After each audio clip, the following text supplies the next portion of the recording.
은혜와 자비의 하나님, 지난밤 저희에게 평안한 잠을 주셔서 지치고 고단한 육체가 새 힘을 얻게 하시고 회복된 몸으로 새 하루를 열게 하여 주시니 감사합니다. 하지만 사실 모두가 어제 평온한 밤을 보낸 것은 아닙니다. 이런저런 걱정과 근심으로 깊은 잠에 들지 못하여 오늘 아침을 힘들게 시작하는 이들도 있습니다. 불면증으로 잠자리에 들 때마다 불안을 느끼는 이들도 있고, 몸에 아픈 곳이 있어서 고통을 느끼면서 잠을 잘 이루지 못한 이들도 있습니다. 병상에 있는 사랑하는 이를 위해 뜬 눈으로 그 곁을 지킨 분들도 있고, 또한 우리가 달콤한 잠을 누리는 시간에 당직실을 지키며 맡은 일을 감당하느라 수고한 분들도 있습니다. 그리고 밤새 택배 물품을 분류하고 배송하며 소중한 물건을 나르느라 수고한 분들까지, 하나님, 이런저런 이유로 충분한 잠을 누리지 못한 모든 이들에게 주님께서 편안한 잠과 쉼을 주시며 빠른 회복을 주시기를 원합니다. 주님의 오심을 기다리는 대림절을 보냅니다. 벌써 식당에는 크리스마스 캐롤이 울려 퍼지고 호텔과 쇼핑센터에는 화려한 장식과 조명이 번쩍이며 눈길을 끌고 있습니다. 온 세상이 크리스마스를 기다리며 열광하는 듯 보이지만 정작 우리 주님이 이 땅에 오신 이유를 바로 알고 기뻐하는 이들은 많지 않아 보입니다. 가장 높은 하늘 보좌를 버리시고 이 땅의 가장 낮고 천한 자리로 인간의 몸을 입고 오신 주님의 그 큰 사랑과 희생을 우리로 바로 알게 하시고 감사하는 마음으로 대림절과 성탄절을 보내게 하여 주시옵소서. 하나님, 또한 우리가 이렇게 큰 사랑을 받았으니 우리 또한 그 받은 사랑을 다른 이들, 작은 이들, 연약한 이들과 함께 나누게 하여 주시옵소서. 가장 낮은 곳에 오신 주님의 삶을 따라 우리도 낮은 곳으로 우리의 마음과 몸을 향하게 하시고 겸손하게 그들과 함께하게 하여 주시옵소서. 하나님, 여전히 세상에는 가난으로 인해 하루하루를 어렵게 살아가는 이들이 있고 전쟁의 공포 속에서 고통을 받는 이들이 있습니다. 평화의 왕으로 오신 주님, 서로를 파괴하고 죽이는 끔찍한 전쟁이 그치게 하여 주시고 서로 원수처럼 싸우며 증오하는 사탄의 역사가 멈추어 서게 하여 주시옵소서. 하나님, 또한 이 땅에는 부유한 이들과 가난한 이들이 함께 살아가고 있습니다. 과도한 부의 불균형으로 고통받는 이들이 많아지지 않기를 원합니다. 짧은 인생을 살아가며 얻은 재화들을 감사한 마음으로 연약한 이들과 나누는 참된 여유와 부유함을 갖춘 주님의 자녀들이 되게 하여 주시옵소서. 그래야 이번 성탄절에는 모두가 평화 가운데 손을 잡고 한 상에 둘러앉아 먹고 마시며 주님의 오심을 축하하는 기쁨의 역사가 있게 하여 주시옵소서. 하나님, 내년을 준비하며 소망교회를 섬길 일꾼들을 세우고 있습니다. 사도 바울이 주님께 나를 충성되이 여겨 직분을 맡겨주심에 감사하고 고백한 것처럼 2023년에 새 일을 맡는 모든 직분자들이 감사한 마음으로 주님께서 주시는 사명을 받게 하옵소서. 잘 감당할 수 있도록 지혜와 힘을 주시고 순결한 마음과 주님을 향한 깊은 사랑을 허락해 주시옵소서. 나를 위해 일하는 것이 아닌즉 나의 욕망이나 야망은 모두 내어버리게 하옵소서. 하나 되게 하시는 주님의 명령을 따르는 것인즉 교회를 나누는 어떠한 불평이나 혼탁한 생각은 마음에서 사라지게 하여 주시옵소서. 세례 요한이 그러했던 것처럼 오직 주님의 이름만이 높임을 받으시는 거룩한 봉사와 진실된 섬김이 우리를 통해 드려지게 하여 주시옵소서. 대한민국을 위해 기도합니다. 이 나라의 정부가 바르게 나라와 국민을 이끌어가게 하시기를 원합니다. 대통령에게 듣는 귀와 지혜로운 판단력을 주셔서 대내외적으로 쉽지 않은 모든 상황을 잘 대처하도록 은총을 베풀어 주시옵소서. 정직하고 헌신된 조력자들을 많이 보내주셔서 대통령을 중심으로 국가의 백년 대계를 잘 세우고 실행하는 데 부족함이 없게 하여 주시옵소서. 현재 극한 대치 상황 가운데 있는 여야의 의원들을 바라보는 국민들의 마음이 편치 않습니다. 주님, 모든 정치인들이 각자의 이해관계를 내세우기보다 더 큰 관점에서 국가의 미래를 위해 대승적인 결단을 내리고 함께 노력할 수 있도록 은혜를 베풀어 주시옵소서. 소망의 성도들을 위해 기도합니다. 사랑하는 딸이 정신적으로 힘들어하는 모습을 바라보며 눈물 짓는 부모님이 있습니다. 주님, 딸의 마음에 임하여 주시고 그 마음의 거친 돌들을 제거하여 주시며 마음의 상처들을 주님의 보혈로 적셔 주시옵소서.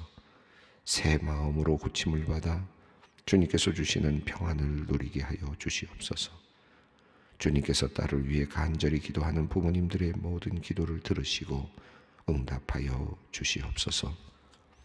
항암 치료 중에 있는 성도님들이 있습니다.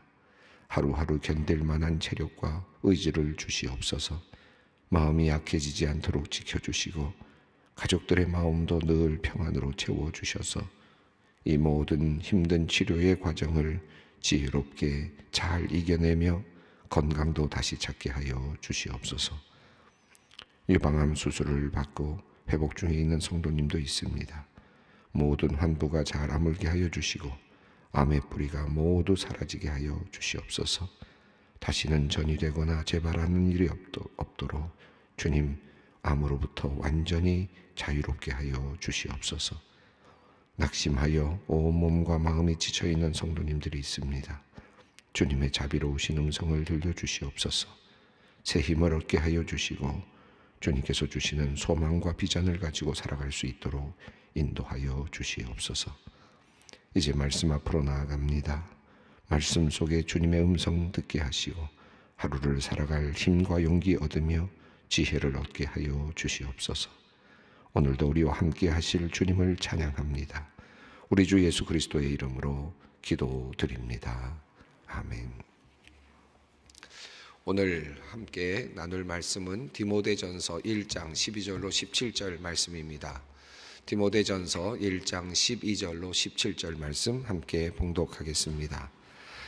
나를 능하게 하신 그리스도 예수 우리 주께 내가 감사함은 나를 충성되이 여겨 내게 직분을 맡기심이니 내가 전에는 비방자요 박해자요 복행자였으나 도리어 긍휼을 입은 것은 내가 믿지 아니할 때에 알지 못하고 행하였음이라. 우리 주의 은혜가 그리스도 예수 안에 있는 믿음과 사랑과 함께 넘치도록 풍성하였도다. mit보다 모든 사람이 받을 만한 이 말이요 그리스도 예수께서 죄인을 구원하시려고 세상에 임하셨다 하였도다. 죄인 중에 내가 괴순이라. 그러나 내가 긍휼을 입은 까닭은 예수 그리스도께서 내게 먼저 일체 오래 참으심을 보이사 후에 주를 믿어 영생 얻는 자들에게 본이 되게 하려 하심이라. 영원하신 왕 곧 썩지 아니하고 보이지 아니하고 홀로 하나이신 하나님께 존귀와 영광이 영원 무궁하도록 있을지어다. 아멘. 디모데전서 지금 1장을 읽어가고 있습니다.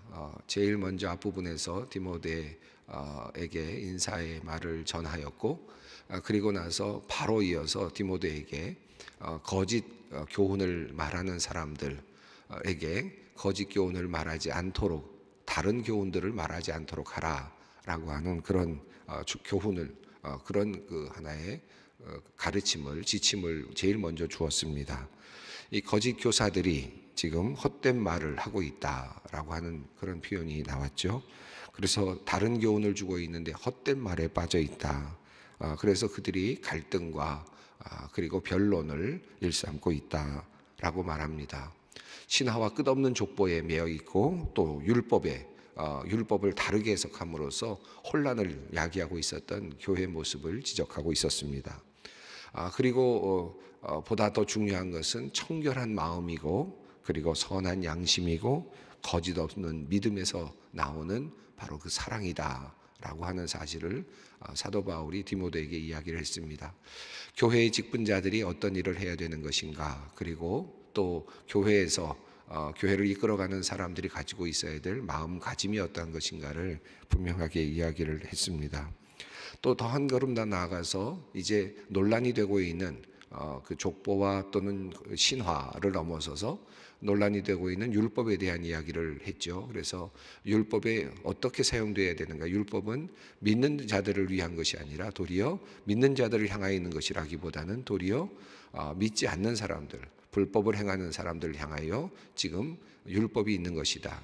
율법이 어떻게 제대로 사용되어야 되는가 하는 것에 대한 이야기를 하였습니다. 자, 그리고 이제 주의를 환기하면서 이제 조금 새로운 관점으로 이제 다시 나아가는데, 오늘 본문 말씀이 이제 그것입니다. 이제 바울은 자기 자신에 대한 이야기로 살짝 돌아옵니다. 거짓 선지자들, 그리고 또 잘못된 교훈들을 말하고 있는 사람들과 대별하듯이 이제 자기 자신으로 돌아와서 바울에 대한 이야기를 이제 하기 시작을 합니다. 오늘 12절부터 17절까지가 바로 그 내용인데요.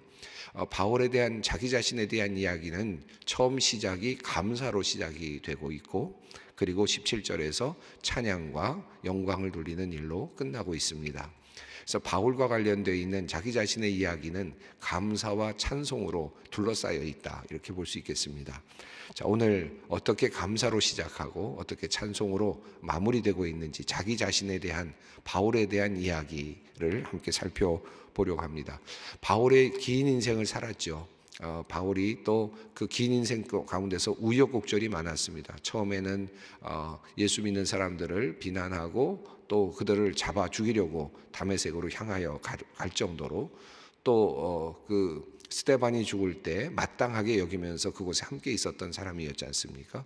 자, 그러던 사람이 다메섹에서 예수를 만난 다음에 완전히 변하게 되고, 그리고 나서는 예수 그리스도의 사도로 작정하고 또 예수 그리스도로 사도로 부름을 받아서 이제 전도 여행을 떠나기 시작해서 수많은 교회들을 세워갔고, 그리고 수많은 박해를 받았고, 결국은 순교하게 되는 인생을 살지 않습니까? 자, 그의 그 긴 인생을 지금 짧게 지금 바울이 스스로 자기 자신을 이제 이야기하고 있는데, 그런 뭐 다른 자세한 이야기를 하는 것도 있지만 오늘 본문에서는 그 모든 것을 다 알고 있다고 아마 생각하는 듯 보입니다. 그리고 그것을 함축적으로 요약해서 자신의 삶을 이야기하고 있습니다. 자, 12절 말씀을 먼저 읽겠습니다. 나를 능하게 하신 그리스도 예수 우리 주께 내가 감사함은 나를 충성되이 여겨 내게 직분을 맡기심이니. 자, 여기서 내가 감사한다라고 그렇게 표현을 했습니다. 내가 하나님께 감사하고 있다, 늘 감사하고 있다. 자, 지금 사도 바울의 인생은 사실은 바뀌었습니다. 과거에는 정말 그럴듯한 사람이었습니다. 로마의 시민권도 갖고 있었고요. 또 나가서 가말리엘 문화에서 공부하고 있는 정통 유대인이었고, 또 모자랄 것 없는 사람이었고, 아주 장래가 촉망되는 그런 청년이었습니다. 자, 그런데 예수님을 만나고 어떻게 됐습니까? 초라한 사람이 됐지 않습니까? 거짓 선지자들과 경쟁해야 되는 상대가 됐고, 또 몸을 사람들에게 의탁하면서 다니면서 전도 여행을 해나가는, 가난과 궁핍함에 처하는 그와 같은 삶을 살아야만 했습니다. 그리고 박해를 받는, 매를 맞고 또 도망을 가기도 해야 되는 그와 같은 인생을 살았습니다. 자, 이와 같은 인생을 살았던 이 바울이 지금 고백하고 있는 내용이 뭡니까? 내가 지금 예수님 만나서 완전히 망했다. 내가 예수님 만나서 참 초라해졌다. 내가 예수님 만나서 가난해졌다. 와 같은 이야기를 하고 있지 않고, 도리어 내가 감사한다, 내가 도리어 감사하고 있다라고 이야기를 합니다. 자, 이 감사하게 된 것은 자신에게 어떤 재물이 많아졌거나, 자신에게 결혼을 통해서 자녀가 생겨났거나, 또는 자신에게 어떤 또 다른 명예가 생겼거나, 이런 것 때문에 감사하는 것이 아닙니다. 우리가 이 세상에서 감사할 수 있는 조건들, 우리가 늘 기도하면서 얻고자 하는 것들이 참 세상적으로 많은데, 그런 세상적인 것을 얻었기 때문에 지금 감사하는 것이 아닙니다. 지금 사도 바울이 감사하다라고 말하는 것은 내가 돈이 생겼거나 내가 어떤 명예가 생겼거나 내가 높은 자리에 올라갔거나 이런 것들이 전혀 아닙니다. 지금 그는 무엇을 감사하고 있습니까? 12절 앞부분에 이런 말씀이 나를 능하게 하신 그리스도 주 예수께 감사한다. 우선 이렇게 말을 합니다. 나를 능하게 하셨다. 영어로는 empower라고 할 수 있겠습니다. 여기서는 능력을 부어주셨다라고 하는 것이죠. 나에게 능력을 주셨다. 나에게 강점을 주셨다. 나에게 장점을 주셨다. 나에게 감당할 만한 무엇인가를 주셨다라고 하는 말씀입니다. 자, 나에게 무엇인가를 주신 하나님, 나에게 무언가를 empower 해주신 하나님, 그러니까 뭔가 능력을 나에게 부어주셨다는 것을 스스로 알고 있습니다. 하나님께서 나에게 무엇인가를 감당할 만한 능력을 나에게 부어주셨다. 이것이 나에게는 참 감사한 일이다. 자, 이렇게 말씀합니다. 그러니까 여기서 말하는 것은 내가 능력이 있어서 내가 잘났다라는 것이 아니라 모든 능력이 하나님으로부터 왔다라고 하는 것입니다. 나의 지적인 능력이나 내가 지금 변론할 수 있는 능력이나 내가 지금 사람들에게 나가서 전도할 수 있는 용기나 내가 지금 나가서 고통을 견딜 수 있는 그런 그 인내의 능력, 이 모든 것들이 내가 잘나서 얻은 것이 아니라 내가 이 정도 인간이다 하는 것이 아니라 하나님께서 나에게 그 능력을, 파워를 넣어주셨다라고 그렇게 고백합니다. 자, 그러니까 모든 것이 하나님께서 나에게 임파워드 해주신 것이다. 나에게 능력을 심어주셨다라고 그렇게 감사하고 있습니다. 자, 두 번째로 그 밑에 12절 뒷부분에 나를 충성되게 여겨서 내게 직분을 맡기셨다. 자, 지금 바울이 중요하게 생각하는 것은 부귀나 영화나 어떤 잘되는 이 세상에서의 그런 것이 아니라 지금 하나님께서 나에게 직분을 맡겨주셨다는 것이 너무나도 감사. 하나님께서 나에게 일을 나에게 일거리를 맡겨주셨다. 디아코니아입니다. 디아코니아를 주셨다. 나에게 일거리, 하나님의 일을 나에게 맡겨주셨다. 이것이 너무나도 감사하다는 겁니다. 자, 나에게 능력도 주시고 하나님의 일을 맡겨주셨다. 뭐 거꾸로 말할 수도 있겠죠. 하나님께서 나에게 일을 맡겨주시고 나에게 능력도 함께 주셨다라고 하는 것이 너무나도 감사하다. 이것이 바울의 감사입니다. 그리고 여기에 충성되게 여겼다라는 표현이 나오는데 이 충성되게 여겼다는 말이 흥미롭게 이제 연결이 되는데요. 여기서 충성되다라는 말은 믿음직하게 여겼다라고 하는 피스토스라는 말이 사용되고 있습니다. 이 피스토스라는 말이 충성되게 여겼다는 말은 하나님께서 미래를 다 꿰뚫어 보시고 너는 결국은 내게 충성할 거야. 그러니까 내가 너를 선택한다. 그런 의미라기보다는 여기서 충성되게 여겼다는 것은 뒤에 바로 이어지는 것처럼 하나님의 긍휼이죠. 하나님께서 긍휼히 여기셔서 너를 믿기로 했다. 너를 한번 믿어보마. 라고 했다라고 하는 의미로 받는 것이 더 좋을 것 같습니다. 자, 여기서 충성되게 여기서 하나님께서 나를 믿어주셔서 나에게 능력을 주시고 그리고 나에게 직분을 맡겨주신 것, 이것이 나에게는 감사다라고 말합니다. 자, 그리고 이어지는 본문 13절입니다. 내가 전에는 비방자요 박해자요 폭행자였으나 도리어 긍휼을 입은 것은 내가 믿지 아니할 때에 알지 못하고 행하였음이라. 자, 내가 전에는 비방자요 박해자요 폭행자였다. 이것은 뭐 우리가 잘 알고 있는 내용들인데 스스로 자기 자신을 고백합니다. 과거에는 비방자, 박해자, 폭행자라기보다는 본인은 아마 이것을 하면서 하나님의 주권을 지키는 일이라고 생각했을지도 모릅니다. 예수 그리스도라고 하는 그런 이단, 자기가 생각할 때는 이단이라고 생각하는 그런 것들을 지금 추종하는 무리들을 박멸하는 일, 이런 것들을 자기는 자기가 맡은 일이라고 생각하고 종교적인 열심을 가지고 있었죠. 그런데 그 종교적인 열심이 도리어 하나님을 예수님을 비방하는 자였고 박해자였고 폭행하는 자였다. 자기 스스로를 그렇게 표현하고 있습니다. 알지 못하였기 때문이다. 여기 굉장히 재미있는 표현이 나오죠. 내가 알지 못하였기 때문이다. 그리스도를 정말 제대로 알지 못했기 때문에 그랬기 때문에 내가 잘못했던 것이었다 라고 그렇게 말합니다. 전에는 내가 비방자였는데 그것은 내가 종교적인 열심이 있었지만 그것이 방향이 잘못됐었는데 그것은 바로 내가 제대로 주님을 알지 못하였었기 때문이었다. 자, 그래서 긍휼을 입은 까닭을 첫 번째로 이야기하는데, 내가 그러면 주님으로부터, 하나님으로부터 긍휼을 입은 까닭은 무엇일까? 사실은 이렇게 이유를 대고 있지만 하나님의 긍휼은 무한하시죠. 하나님의 긍휼은 어떤 이유가 없습니다. 하나님은 그저 우리를 낳으셨기 때문에 우리를 긍휼히 여기시는 것이죠. 바울을 낳으셨기 때문에 바울을 긍휼히 여기신 겁니다. 사실은 그렇습니다. 그런데 바울의 입장에서는 내가 하나님으로부터 어떻게 해서 긍휼을 얻었을까를 한번 다시 되짚어 보는 것뿐입니다.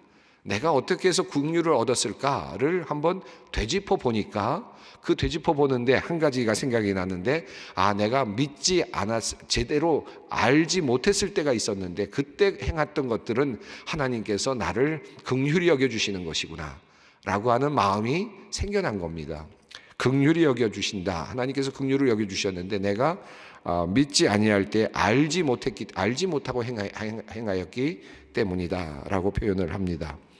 이와 같은 내용은 누가복음과 사도행전에서도 계속해서 종종 나오는 그런 표현들입니다. 누가복음 23장 34절에서 예수님께서 어떻게 말씀하십니까? 저들을 용서해 주십시오. 저들이 하는 것을 알지 못함이니이다. 이렇게 표현을 하지 않습니까? 여기서도 예수님께서 저들이 알지 못하고 하는 것에 대해서 죄를 묻지 말아달라라고 하는 그런 표현을 하셨습니다. 사도행전 3장을 보면 이제 베드로가 이제 은과 금은 내가 없지만이라고 해서 안진뱅이를 세우는 그런 장면이 나오고, 솔로몬의 행각에 들어가서 이제 설교를 하는 그런 내용들이 나오죠. 그때도 너희가 생명의 주를 죽였다. 그리스도를 너희가 죽였다라고 이야기를 합니다. 그런데 너희가 그것은 알지 못하여서 그렇게 한 것이다 라고 그렇게 말씀하는 부분이 또 나옵니다. 사도행전 13장에도 그런 내용이 나오고 27절에 그런 말씀이 나오고 17장 30절에도 바울이 아레오바고 연설을 할 때, 설교를 할 때에도 알지 못하던 시대에는 주님께서 그 모든 것들을 간과하셨다라고 하는 표현이 나옵니다. 그래서 이 바울 사도가 이제 이 표현하는 내용 속에서 그런 내용이 나오는데, 알지 못하고 했던 것들은 하나님께서 긍휼을 베풀어 주신다 라고 하는 표현으로 그렇게 자기 스스로 생각을 하는 겁니다. 하나님께서는 알지 못했거나 알았거나, 사실은 그것보다 더 중요한 것은 하나님의 무한하신 사랑이죠.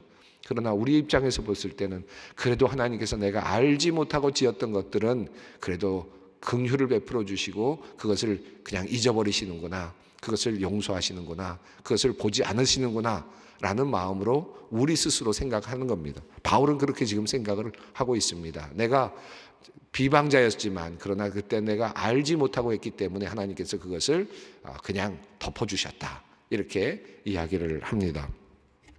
자, 이렇게 덮어주신 은혜가 얼마나 큰지 14절이 말합니다. 우리 주의 은혜가 그리스도 예수 안에 있는 믿음과 사랑과 함께 넘치도록 풍성하였도다. 이 넘치도록 풍성하였다, 참 멋진 표현 아닙니까? 넘치도록 풍성하였다. 마치 막 물이 넘쳐서 그냥 흘러내리는 것 같은죠.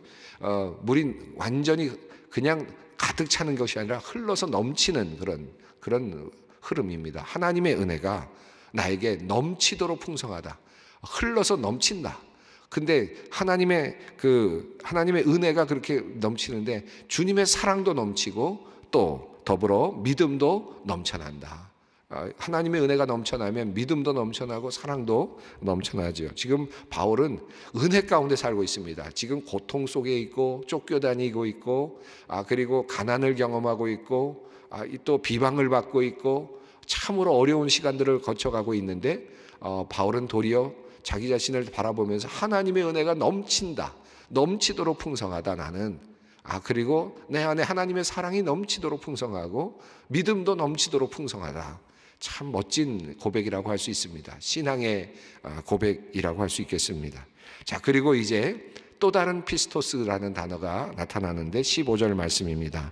밋보다 모든 사람이 받을 만한 이 말이요, 그리스도 예수께서 죄인을 구원하시려고 세상에 임하셨다 하였도다. 죄인 중에 내가 괴순이라. 여기서 미쁘다 이 말이요라는 말은 믿음직하도다, 이 말씀은 이런 말로 해석할 수 있겠습니다. 이런 표현이 디모데서에 몇 번 나옵니다. 3장 11절에도 나오고 이제 또 4장 9절에도 나오고요. 또 디모데후서 2장 11절에도 나오고 디도서 3장 8절에도 나옵니다. 여기서 미쁘다 이 말이요라는 피스토스라는 단어가 사용됐다고 말씀드려요. 충성되이 여겼다라는 단어도 피스토스입니다. 믿음직하다라는 말이죠. 믿음직하다, 믿을만한 말이다라고 하는 말입니다. 이 말은 믿을만하다, 마치 무슨 수거처럼 사용이 되고 있는데, 여기서 굉장히 중요한 것은 앞에 나왔던 그 거짓 선지자들 있지 않습니까? 거짓말을 하는 사람들, 거짓 교사들, 그런 사람들이 무슨 말을 한다고 했습니까? 헛된 말을 한다라고 했어요. 헛된 말을 한다 라고 했는데, 이 헛된 말을 하는 것과 헛된 말에 해당되는 것과 반대되는 개념입니다. 그래서 진실된 말, 믿음직한 말, 진짜 말, 참말이라는 뜻입니다. 자, 헛된 말을 하고 있는 거짓 선지자들의 그 어찌 보면 화려한 수식어가 있는 그와 같은 말이 아니라 진짜 참말이 이거다, 진짜 참 구원의 진리가 이거다, 구원의 핵심은 이거다 라고 하는 말을 지금 하고 있습니다. 자, 가장 중요한 문구가 나왔죠. 예수께서 죄인을 구원하시려고 세상에 임하셨도다. 이 말이 우리가 믿을 만한 말이고 우리가 붙잡을 만한 말이다, 참말이다 겁니다. 율법을 지켜야 된다, 어떤 신화를 따라야 된다, 어떤 그런 여러 가지 족보들을 따르면서 사람들이 이야기를 가지고 현혹시킨다든가, 어떤 사람은 이렇게 했으니까 이렇게 살아야 된다든가, 이런 이야기들이 아니라 가장 중요한 믿을 만한 말은 한 가지인데, 오직 예수께서 죄인을 구하려고 이 세상에 임하셨도다. 이 말이 믿을 만한 말이다. 이 말을 붙잡아야 되는 말이다.